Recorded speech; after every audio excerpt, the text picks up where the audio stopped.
नमस्कार मैत्रिणींनो, गावरानी बेत या यूट्यूब चॅनलवर आपलं स्वागत आहे। आज आपण पपई आणि ड्रॅगन फ्रूट यांचा हलवा करणार आहोत।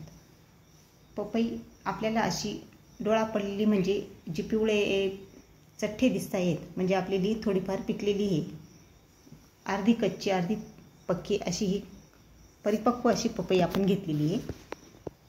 पपईचे आपण पुढचा जो देठाकडचा भाग काढून वरची साल पूर्णपणे काढून घेणार आहोत। पपई आपल्या शरीरासाठी खूप चांगली असते। आता आपण या पपईचे 2 तुकडे करून घेणार आहोत आणि मधला जो बियांचा भाग आहे तो आपल्याला चमच्याने काढून घ्यायचा आहे। आता आपण प्रथम अर्धी पपईचा किस करून घेणार आहोत। पपई ही आपल्या शरीरासाठी औषधी दृष्ट्याही महत्त्वाचीच आहे। तिच्यामध्ये क जीवनसत्व, ड जीवनसत्व खूप प्रमाणात आहे। आणि आता आपण या पपईचा अर्ध्या पपईचा किस करून घेतलेला आहे आणि जे ड्रॅगन फ्रूट आहे त्याची वरची साल आपण काढून घेतलेली आणि अर्ध्या ड्रॅगन फ्रूटचा पण आपल्याला अर्धा भाग घ्यायचा आहे। पाव म्हणजे आपल्याला पाव भाग म्हणजे 2 फोडी आपण याच्या किसून घेतलेल्या आहेत। ड्रॅगन फ्रूटचा कलर खूप छान दिसतोय, गुलाबी कलर आहे। आता आपला किस पपईचा किस ड्रॅगन फ्रूटचा किस तयार झालेला आहे। त्याच्यासाठी आपल्याला आता साहित्य लागणार आहे साजूक तूप, गूळ, मलाई। आता आपण कढईत 2 चमचे तूप टाकून घेणार आहोत। आपला गॅस आता थोडासा मंद आचेवरच आहे। प्रथम आपल्याला हे ड्रॅगन फ्रूटचा किस जो आहे तो आपल्याला करपून घ्यायचा आहे। त्याच्यात थोडंसं जास्तच रस असल्यामुळे हा जास्तीचा रस करपण्यासाठी आपल्याला 5 मिनिटं आपल्याला तुपावर आपल्याला हे भाजून घ्यायचं आहे।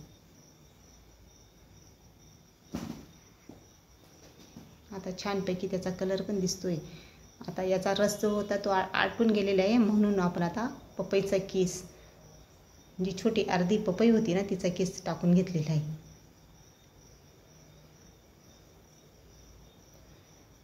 दोघी एकजीव झालेले तुपामध्ये छान करपून झालेले। आपल्याला जर वाटलं तर आपण तूप कमी जास्त करू शकतो, आपल्याला आपण वाढवू शकतो, म्हणजे आपल्याला व्यवस्थित ते भाजलेले जो आपल्याला जो लगदा आहे तो आपल्याला व्यवस्थित करपून घेता येईल।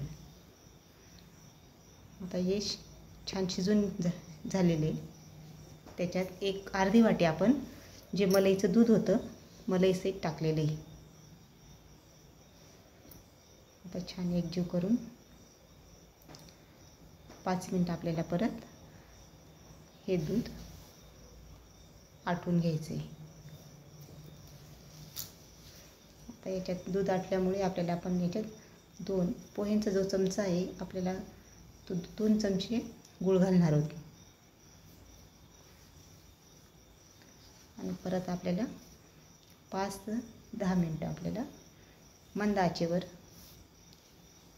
हा किस आपल्याला करपून घ्यायचा आहे।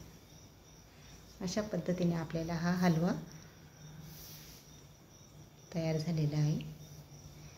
एकदम छान असा कलर या हलव्याला आलेला आहे।